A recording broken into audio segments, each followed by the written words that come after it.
We begin in the middle of a deadly battle where a dragon beast is fighting some warriors with rage. A couple of girl knights are seen, and they are having a hard time dealing with the evil dragon. Seeing his power, they worry that the kingdom might be torn to shreds if the dragon continues. It's at that very moment when a man walks up in front of the girls and tells them to leave this job to him.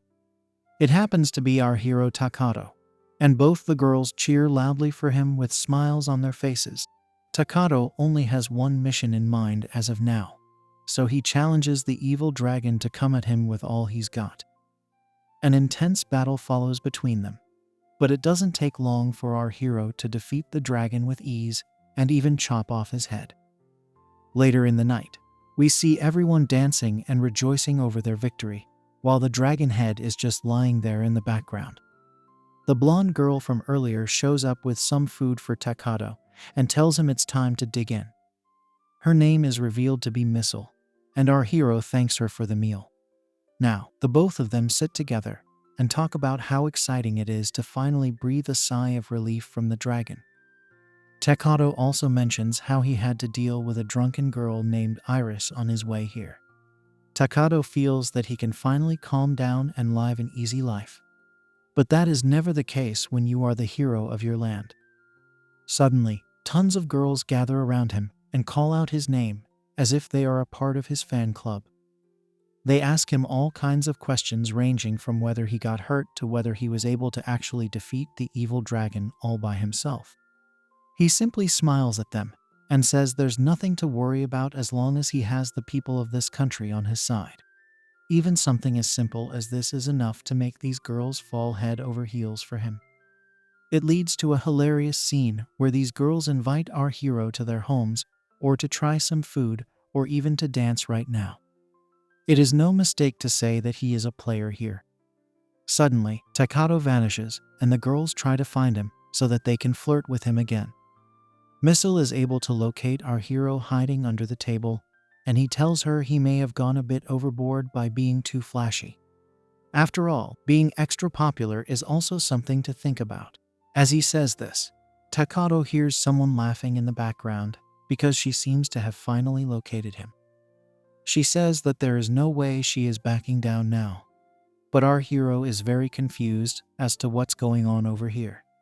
He looks up into the sky to try and understand who this person is, and then we learn that this is another case of a hero reincarnation in another world. Now, we go back in time to see Takato in his original world as a normal boy. He is trying to figure out the settings of his games and sees that they have been set to an ordinary boy reincarnating in another world as a hero. He will be extremely powerful and immensely popular with girls, but he finds this to be a boring setting that he has seen way too many times on common guzzlers. However, all of this changes when he gets hit by a truck and has his life ended while others watch on in shock and confusion. When Takato woke up, he found himself in another world, and before he even knew it, he ended up defeating the wicked dragon and established himself as the most powerful hero of this land. Now, we are back to the present where our hero starts dreaming about a mission that was once considered to be impossible. He is confident that he can make this happen, but his intrusive thoughts are making him act weird around Missile. She asks him what's the matter, and then he starts thinking about the shady things he is going to do to his harem once he forms it. Of course, Missile has had enough of his antics, so she shouts at him and asks where he had run off to in between. She expresses how worried she was when he disappeared from sight, and then she sets his clothes properly. Takato does not know how to react to her feelings, but she states that she does not like it when he is away from her. She wants him to consider how she feels about him, and she becomes very emotional during this time. Our hero realizes that he has messed up, so he tries to console Missile, but it's a bit too late for that. He says sorry to her multiple times and asks if there is anything he can do to make things right. She waits for a moment and then asks him to wait for her at the flower field on the outside of town. Takato wonders what this could be about, and all kinds of intrusive thoughts run wild in his mind. However, Missile is not going to reveal anything just yet. and she tells him that he will be the one who has to wait for the big reveal now. She says that she will see him later, and there is something important that she would like to talk about with him. Of course, Takato does not do anything suspicious in front of Missile right now. But in his head, he feels that this has to be the time when the cute girl confesses her feelings for the hero. This is great news for him because he's been meaning to do shady things to Missile for a while. Since this is what he's expecting from Missile, he decides to hurry up and meet her at the spot she has decided for them. Soon enough, he is at the flower garden, and it looks like a very beautiful spot. There is no one here yet, so Takato thinks about how he is going to flirt with Missile. He even considers a few lines, but goes against them after realizing he might sound a bit too cheesy. He can sense a very strong and pleasant smell all of a sudden, and it happens to be Missile who is hugging him from behind. She is holding him tight, so he becomes a bit nervous and asks her what she is doing. Missile asks Takato if it's true that he's planning to leave her country, and this makes him silent.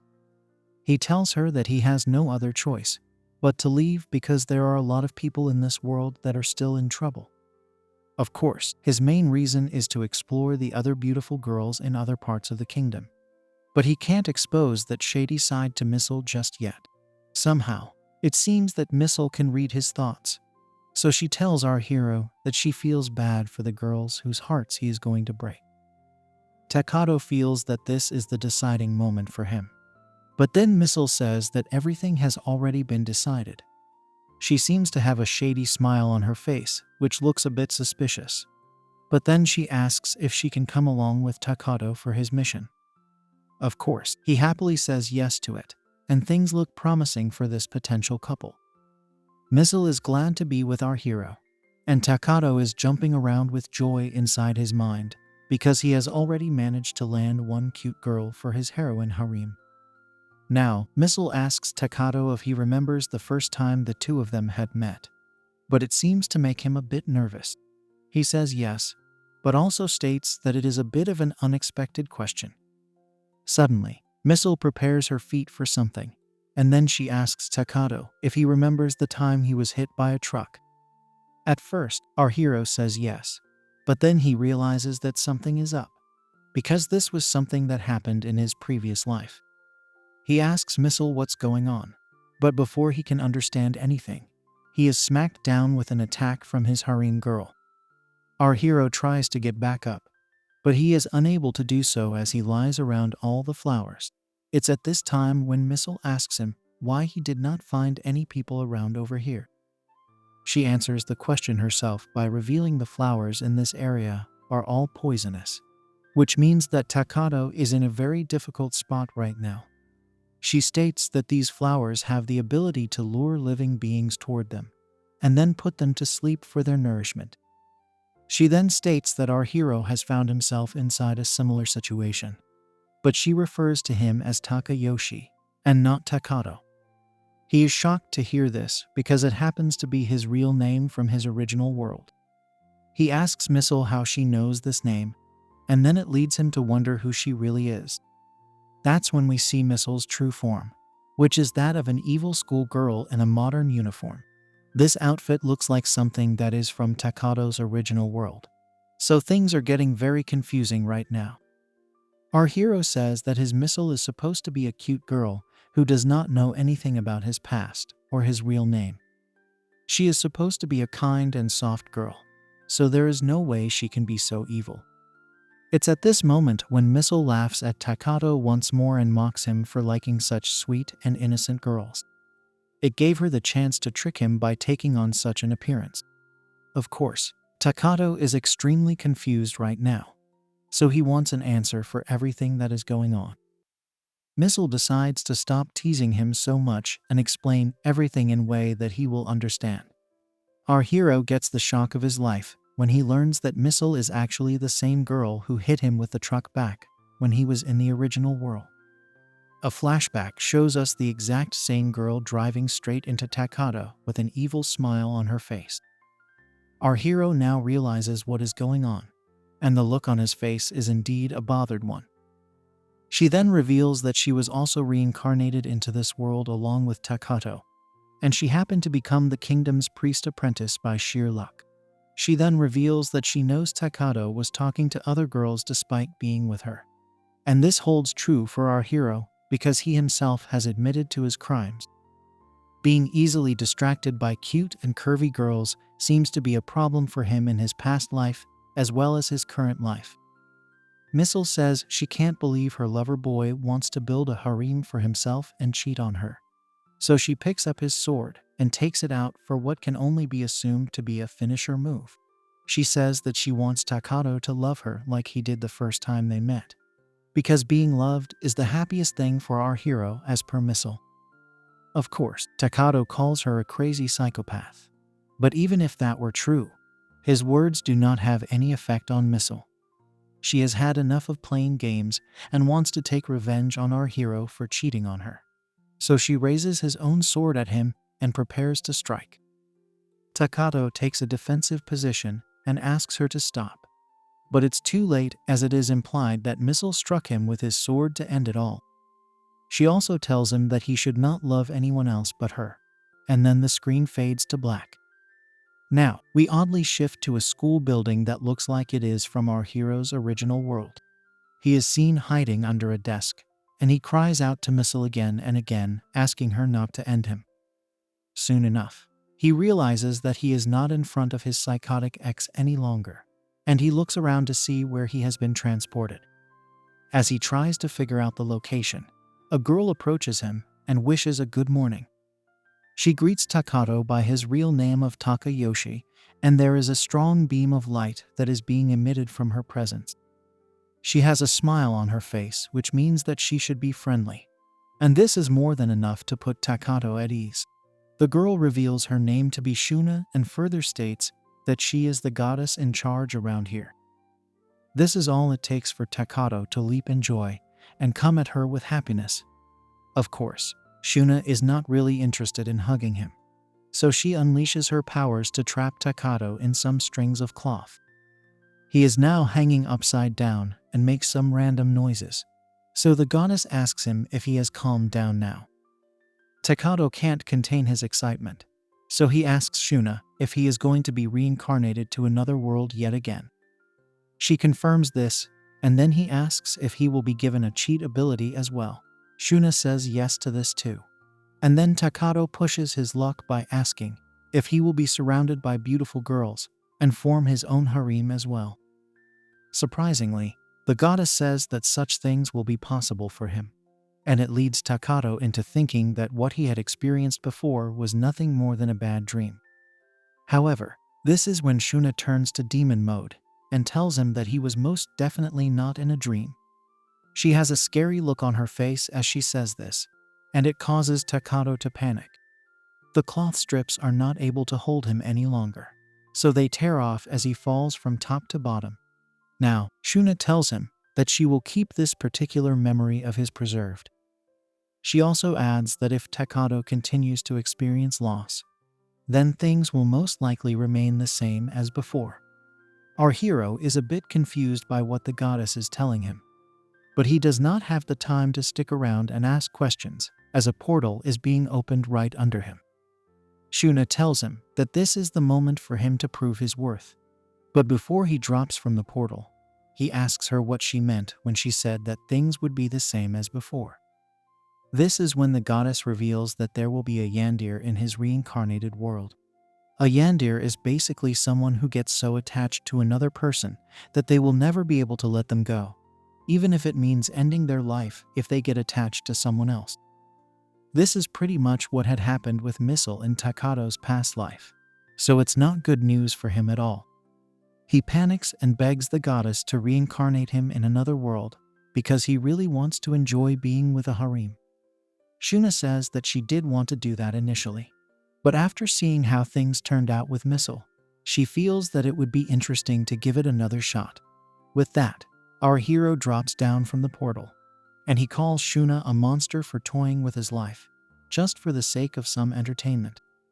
She simply says that she is a goddess, so such things make no difference to her at all. Now, Shuna checks out her live feed and we can see some cute girls on it. As Takato falls into his new world, she wonders what will be next for him. Now, we move to the new world where Takato has been reincarnated, and he wakes up in the middle of a forest. At first, he feels like it's all a dream, but then it hits him that everything is real, and he has indeed been reincarnated into another world. He notices that his clothes and belongings are all the same as they were in his past life, and he is glad to have his sword with him too. Having said that though, he remembers that Missile had indeed taken his life with the very same sword back in his past life. He can't believe that she was a Yandere, and then he thinks back to all the scary things she was saying to him. He admits that it's his own fault for getting distracted so easily. But then he wonders why Missile was talking to him, as if it was his duty to give her his full love and share it with no one else. Missile was speaking almost as though they have known each other for ages, so Takato gets his brain working as fast as he can. There does not seem to be anyone else in his class who had a massive crush on him. And having the same uniform on all the girls is only making things harder for our hero. He then concludes that the girl reincarnated as Missile is nothing more than a stalker, and he is sure that he has read manga comics that have dealt with such characters. Maybe it's a case of someone who was promised Takato's hand in marriage back when she was young. She could also be a long-lost sister, a fiancé from an arranged marriage, or maybe their sleeves just brushed together once, and it has led to this unfortunate situation. Takato can't deal with this because there is way too much on his head right now. The important thing for him now is what the evil goddess had told him about a Yandere being in this world as well. Takato knows for sure if Missile is reincarnated into this world as a Yandere girl again, then she is going to mess up his harem project, which is something he has been working on for quite a while. In reality, Takato had decided that he would surround himself with cute girls and form a harem no matter what the cost. So he is ready to do the same, even if there is a Yandere girl out to get him somewhere. He wants to flirt and do shady things to as many girls as possible, so he is going to turn his dreams into a reality. Our hero then declares to us that he is the protagonist of this series, and he is in a position where he can neither run away from or hide from the Yandere girl. The moment he says this, he hears something creeping up from behind, so he cries like a little girl and runs away from the scene. In a hilarious reveal, we see that the noise was just caused by a cute rabbit. After the coast is clear, Takato comes across a signboard, but he is not able to understand the text on it since it is in the native language. Either way, it looks like there might be people around because the road in front of him has been made by someone. He then comments on how he was blindly running away from something he did not even realize. However, he feels like someone is coming close to him, and he wonders if it is a cute girl. Suddenly, a cute girl does appear out of nowhere, but she jumps on top of our hero, which is something he did not expect to see. She lands right on top of him, and her soft pillows land perfectly on his face. Takato can sense the softness of heaven, but he does not understand what has led to this girl jumping on top of him. After a few seconds, the girl comes to her senses, and then she figures that she is on top of an unknown man. She immediately apologizes for what she has done, and asks Takato if he is injured. Of course, his mind is completely somewhere else, because not only is this girl cute, she also happens to be an elf, which is a bonus. Takato says he's fine, and then the girl turns behind to check if something is chasing her. Our hero is stuck in his own dream world filled with intrusive thoughts, so he asks the elf girl if all is well with her. However, she states that she was caught up with something dangerous and is trying to escape it. At this very moment, we see a deadly wolf monster showing up, which suggests that this was the beast the elf girl was running away from. The breed of this beast seems to be called a svalgarm, and the elf girl laments how hard it is to defeat such monsters. This is not the time to just stand there and watch, so Takato tells the elf girl to get out of here as soon as she can. However, as she is about to make an escape, she twists her leg and injures herself, so things are not looking good for her. the wolf monster pounces on her with all his might and is about to make a meal out of the elf girl. But at that very moment, Takato decides to show off his powers, and he slices the beast in half.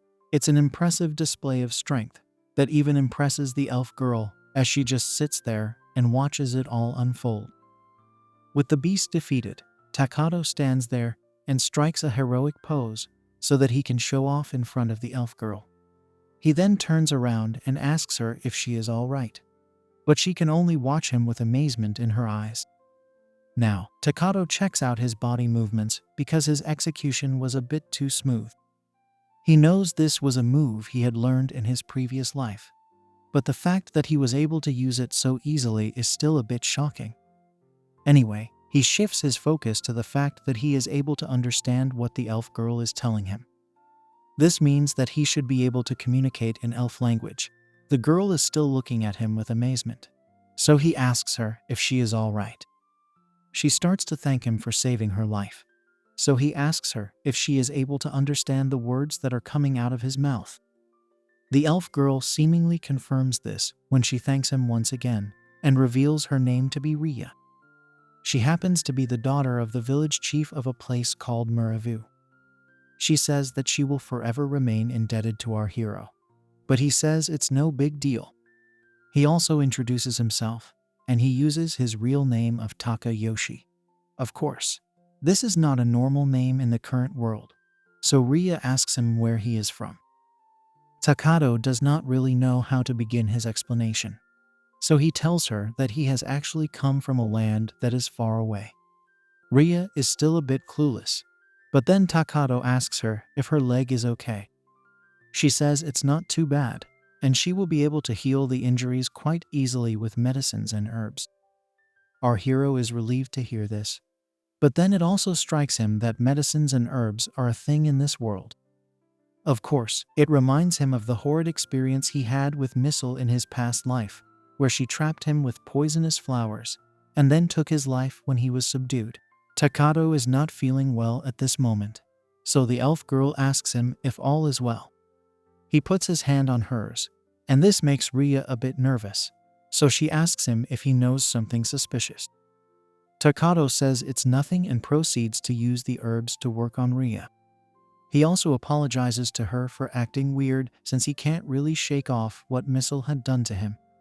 Even so, it does not change the fact that Riya is a very pretty girl who is worthy of his intrusive thoughts. As he holds her hand, the elf girl becomes shy and blushes because this is considered to be an intimate gesture. Our hero can't believe that such a cute elf girl with blonde hair even exists because such people are very rare in every world. He even feels that Riya's cuteness is intense to the point where it might be suspicious. There's also the fact that her soft pillows are massive, and it looks like they are still growing, which is simply ridiculous. Riya is a bit embarrassed by what is going on, so Takato can feel a sense of strangeness in what is going on right now. He figures that he will need to be more careful in this world, as he can't allow his intrusive thoughts to take over. Riya makes cute and shy faces as her savior holds her hand and looks at it with an intense passion. Now, Riya uses the herbs around her to cure her leg, and she does so in a matter of mere seconds. She is happy and cheerful after completing the healing, and she jumps around to celebrate. Of course, this kind of magic is impressive, and it makes Takato want to learn more about her. He asks the elf girl if she used magic right now on her leg, but she does not seem to know what that word means. She says she just used a rune, but Takato has never heard of such a word before. Riya is shocked that a man as strong as Takato does not know what runes are, so he wonders if it is supposed to be common knowledge in this world. Our hero realizes he shouldn't make the elf girl more worried, so he decides to come out with the truth and speak facts. He tells her that he is actually from another world, but then he realizes how risky that might sound, so he ends up switching it around and saying he's from another country. He adds that his place is on the far east side of the world, and he has actually come here to strengthen his side's acquaintance with this side of the world. All of this seems to be going over the elf girl's head, So Takato senses that there might be a huge misunderstanding here. He decides to change the subject and focus on the runes again. So he asks Ria if he can learn how to use them. Her eyes light up, and she says that if the aptitude is correct, then it can be done right away. Suddenly, someone calls out to Ria, and it happens to be her grandpa. He tells her that it's been too long for him as an old herbalist. And then he takes a look at Takato. He exercises caution and asks him who he is. So Takato once again uses his real name of Takayoshi to make an acquaintance. He then goes on to say that he is going to find out his aptitude for runes, and Ria holds a small herb close to his body to begin the checkup. She tells him to hold the herb, and he does this. The grandpa tells Ria that they should talk since a girl named Iri is coming. As it so happens, Iri does show up at this exact moment, and she calls out to Ria, telling her that it's taken a while to find her. She explains that since Ria did not come back on time, she got very worried, which was why she set out looking for her in these woods. The elf girl is pleased to see Iri, as is Takato, but that's only because he finds her cute as well. As his intrusive thoughts run loose, he wonders what kind of relationship Ria and Iri share with each other. From the looks of it, they seem to be very close, almost as if they are childhood friends. Iri is still upset with Ria for being careless and wandering off without any supervision. But then things become a bit awkward after she sees the elf girl holding hands with Takato. Of course, this is for the aptitude test, and we can see that both of them are actually holding the herb flower together. But Iri does not seem to understand that.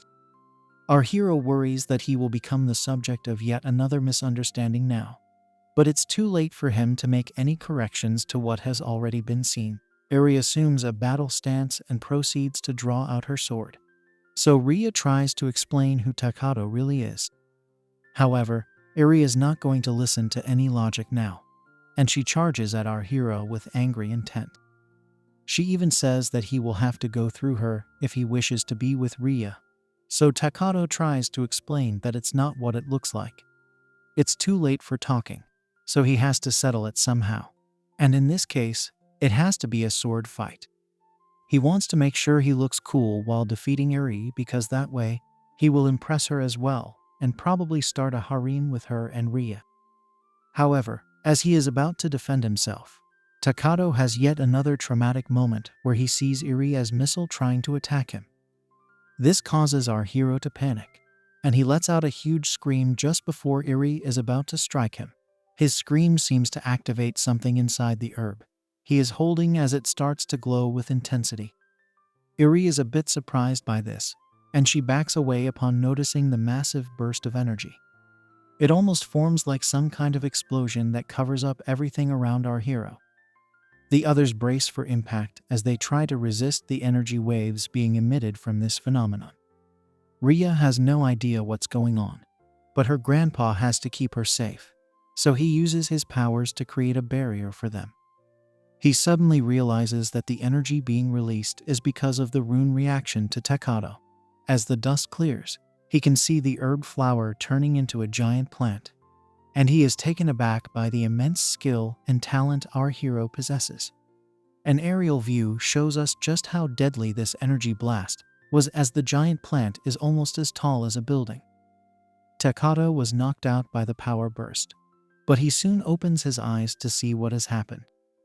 He wonders if he messed up again like he did against Missile in his past life, and he laments the fact that he has become overly sensitive and scared of the woman who betrayed him. He has to be more careful in this world, otherwise it will be bad news for him. He is on the ground and can feel something on top of him, but when he checks it out, he realizes that Iri is actually in an awkward position with him. At first, Iri does not seem to realize what has happened, so Takato is relieved about it. But she soon sees where she has landed, and it causes her to go crazy. Iri immediately gets up and kicks our hero in the face while calling him a shady demon. But all he can do is reiterate that this is nothing more than a big misunderstanding. Ria rushes to Iri and asks her if she is all right, after which she asks Takato the same thing. He says all is well, but the huge lump on his head says a completely different story. Ria then asks who won the duel because nobody could see anything due to the smoke. After seeing the look on Eri's face, Ria starts to laugh, and it makes her conscious. She wants to know if Ria has already figured out what has happened, and she says yes. The elf girl then declares the match to be in Eri's favor, after which she asks our hero if he would like her to do some teasing. He does not know what she means, so the elf girl turns to Eri and says it's too bad that our hero lost the match. After all, if she had lost, then she could have taken Takato as her husband. This makes her blush, and she instantly states that no one would like to be married to a man like Takato. Ria counters that she's only saying it because Takato did not beat her, and Eri starts to lose her mind over this conversation. Ria states that Eri has always been strong, and she is pretty much unbeatable at this point. Of course, our hero knows that he would have beaten her easily if he had not panicked upon thinking about Missile. Ria further calls back to the time when Eri had promised only to marry someone who is stronger than her. This makes sense to Takato now, and he is just glad to have avoided all this drama.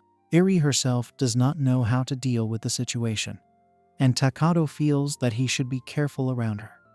If things go haywire, then it could be very likely for Eri to become the new Yandere of this world for him. However, upon second thought, he figures that Eri is not the only girl he should be scared of.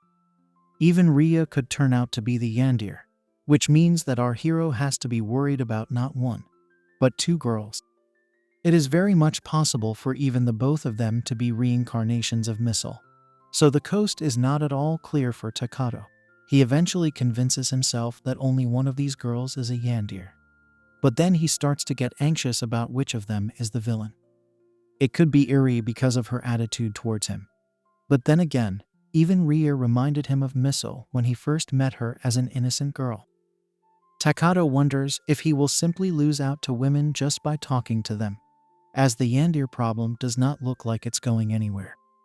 It's basically hopeless for him to have any fantasies about a harem, because one way or another, he will be ended by an angry lover girl. His state of mind is so fragile right now that even Ria asks him if he is feeling okay. As a matter of fact, Eri also shows some concern towards our hero, and both the girls wonder if they should take him to their village so that he can be treated. Later, we see Takato waking up in a bed inside a room he has no knowledge of whatsoever. He looks around to understand where he has exactly been brought, and that's when he remembers that he had collapsed in the forest while thinking about the Yandere girl. If that's the case, then it means he has been brought to the elf village where Ria and Eri stay.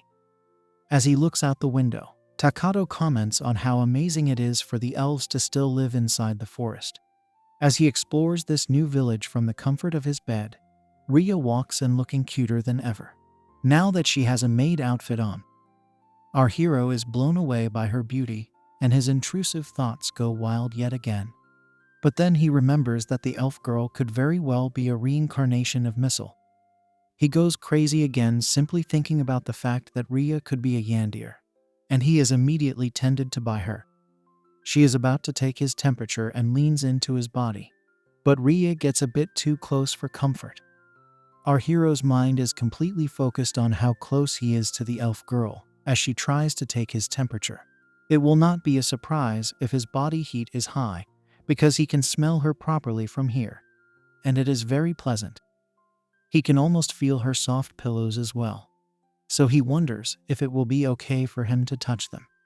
Not just that, their lips are so close to each other that they might as well kiss too. However, before Takato can act on his intrusive thoughts, he remembers Missile yet again and becomes extremely cautious. He starts to pant, and this is a cause of concern for Ria because his body temperature has suddenly gone extremely high. As a matter of fact, it feels as if the energy is boiling all over his body. Basically, he does not want the elf girl to notice anything shady, so he tells her that he is going out for a run. Ria is left feeling puzzled by his behavior, and she feels that she might have come on a bit too strong for him. Outside the house and near the river, our hero drops to the ground and laments how he is not able to enjoy his life right now. On the one hand, it is a dream come true for him as Ria is being so nice and sweet. However, on the other hand, Takato has to worry about her being the Yandere as well. Of course, the main person to blame for all of this is none other than the goddess Shuna, and Takato calls out to her because he knows she is watching this and enjoying every second of it. In a hilarious sequence, Shuna does show up and reveals that she has indeed been keeping an eye on him this whole time. Our hero is naturally a bit concerned to see her pop up so easily, and he worries that he might anger her. So he says that she is looking very beautiful today. He then asks the goddess to kindly grant him his humble request. But Shuna does not look at him as some kind of big hero. Takato is behaving more like a small fry. So the goddess tells him it's all fine, and he should be able to learn from the mentality of people like the Yandere. Of course, Takato tells her not to say such stupid things because no smart man would ever want to learn from a psychotic ex. He has been ended first with a truck, and then with poison, so there's no telling what may happen next for him. He is even ready to set aside his wish for a harem, just so that he can have some kind of realistic argument with Shuna. The goddess says that none of this will matter because the Yandere has set her sights on our hero, and there is no way that she will back down. Takato doesn't seem to get this, so the goddess explains that the Yandere's love transcends the world. She will continue to find herself in the same space as Takato, and it does not matter how many times she gets reincarnated into another world. Fate has made it in such a way that even Takato will end up falling in love with the Yandere and pursuing her in each and every one of his lives. Our hero does not like what he is hearing, but then Shuna decides to make it a bit interesting by asking him if he would like to play some games with her. He wants to know more about this, so Shuna explains that she is a goddess who has to treat everyone equally and fairly. Due to this, she can't exactly side with Takato or even the Yandere girl. However, if our hero were to see it through with the Yandere and defeat her with Shuna's help, then she would be more than happy to join forces with him. Takato is a bit surprised to hear this, so he asks Shuna if she is being serious. The goddess says yes, because if the Yandere keeps reincarnating multiple times, then it will be a problem for the management of her own world as well. She also suggests attaching some kind of a condition to seal the deal with the Yandere, such as a vow, a kiss, or a marriage. In this case, the Yandere will have accomplished her mission, and then Shuna can have her banished properly. It's fair and square in the eyes of the goddess, but Takato does not see how he wins over here. She tells him not to look at it as a sour puss, because he does have the cheat ability we saw earlier. It's the same skill that caused that massive plant to grow, and it is called attribute magic. Shuna goes on to explain to Takato that there are endless magic skills in this world, and he can use them all to his advantage. Having heard this, Takato brings a smile to his face and says that he can indeed make a difference this time while taking on the Yandere. He is ready to play this game because if he wins, then he will finally be able to create the harem he has always wanted to make. Shuna is pleased to see Takato's attitude towards this challenge, and she feels that watching him will be a lot of fun. Now that they have decided on how to go about things, the goddess decides to give some advice to our hero. We do not see what advice it is that she gives him, because the next scene is Takato coming back to Ria's house. She is happy to see that he's back, and it happens to be perfect timing since she has just finished making lunch. We notice that Iri is also here, so Takato has to be a bit careful. He does not want to cause any drama, so he says sorry to Iri for being in an awkward position with her the other day. She says it's all good because our hero did end up saving the Lord's daughter. He can consider the meal to be a token of their gratitude, so he decides to take Iri up on that offer.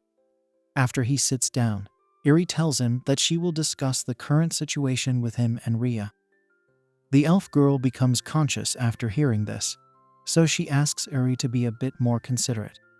She does not back down from her stance because she has a duty to fulfill. On top of that, Ria is the daughter of the Lord, so she can't exactly entrust her to any random swordsman. Of course, Takato is running all kinds of simulations in his mind at this time, and he will have to think about creating various settings and designs as per what Shuna had told him. We learned that the goddess had offered Takato some tips on how to identify a Yandere girl. However, before he can tell us what that method is, we can see a spoon of food approaching him. Our hero is a bit confused at first, but then he sees that Ria is the one who is offering it to him. This is not just a shocker for him, but also for Eri and Ria's grandpa, as everyone spits out whatever they were eating at this point. Eri wastes no time in getting up from her seat and asking the elf girl what she is doing. Ria reasons that she is only feeding food to Takato, which is something she does with all the kids in the village too. That might be logical to her, but Eri points out that our hero is not a kid, but rather a man with shady intentions. On the other hand, this is a good chance for Takato, because if he does end up eating from Ria, then it will make the Yandere girl extremely upset. Of course, if either of Eri or Ria turns out to be a Yandere, then it will be a huge problem for him, but he is ready to take that risk. Ria asks Eri if this is not something that adults normally do, but then Takato makes his move and eats the food before the elf girl can change her mind.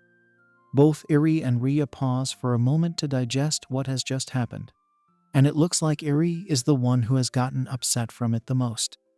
She lashes out at our hero, and she's so loud that the rest of the village is able to hear her even from a long distance. Now, we move back in time to when Shuna and Takato were having their chat about the Yandere girl.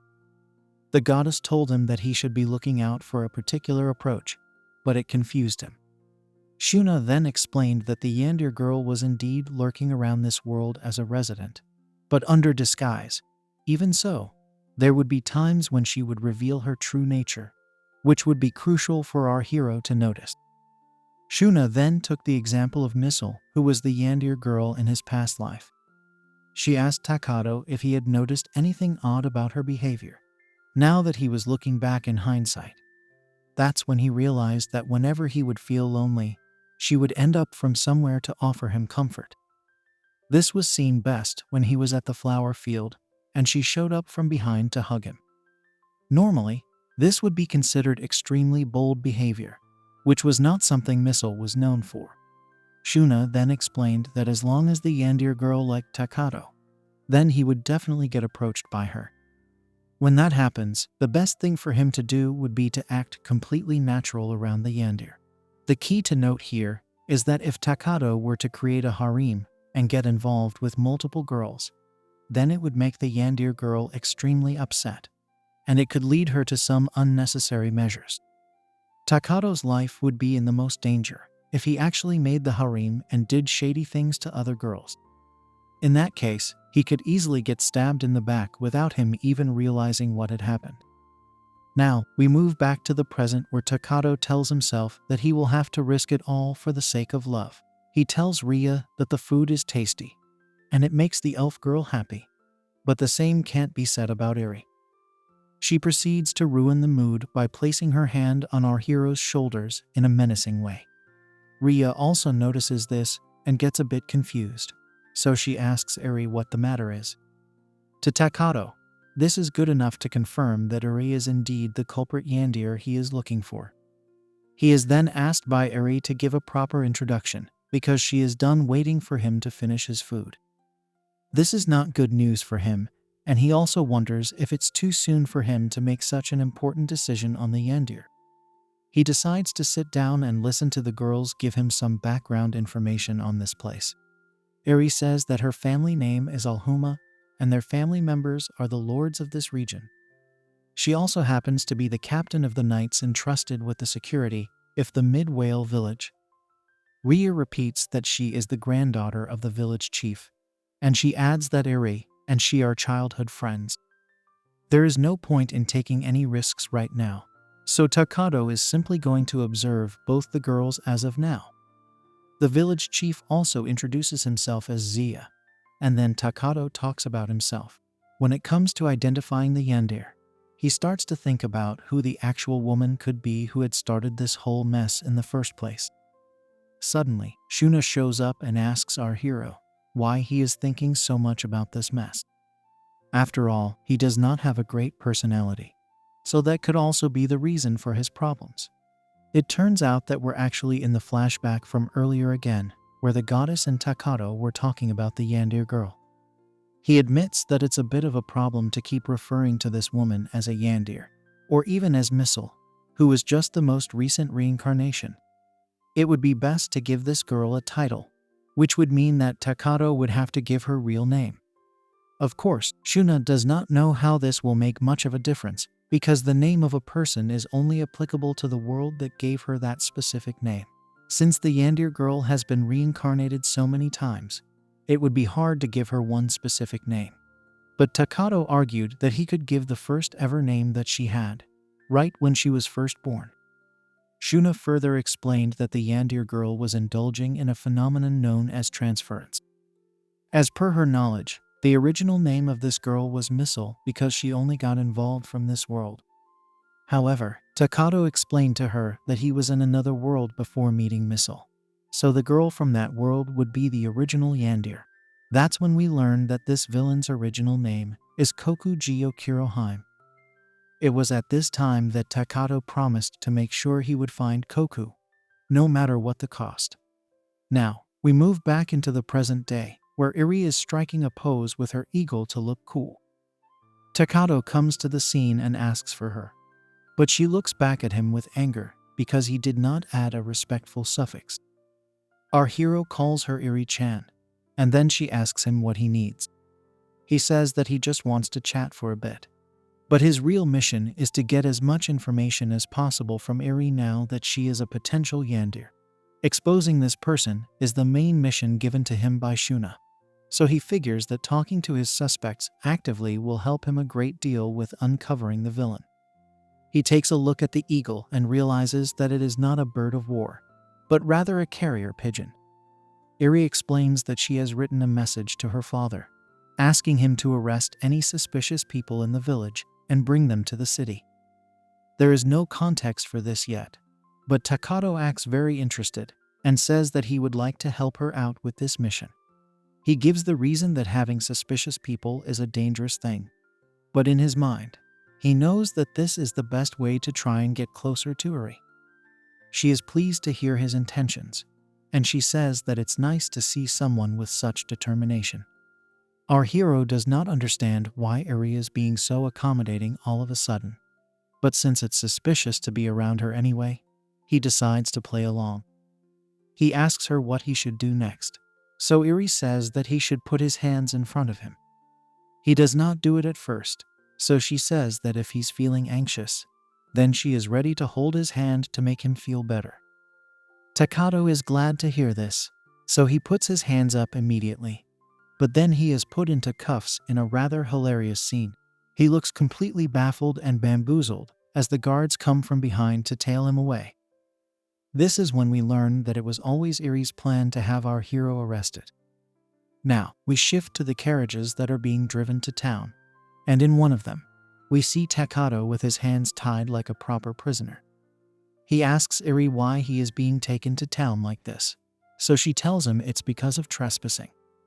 Ria is also there, and she does not understand what the problem is with Takato, so Eri explains that entering the village without permission is a serious crime. She even got Zia to agree to it.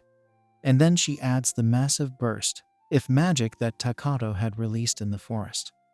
Of course, there's no problem with that, but she did end up on top of him, so that has annoyed her a lot. Ria thinks that is not a good enough reason, and our hero only thinks about the color of Eri's undergarments. But the night girl stands her ground. Takato tells Eri that even if she wants to arrest him, it does not make sense to have so many guards just for him.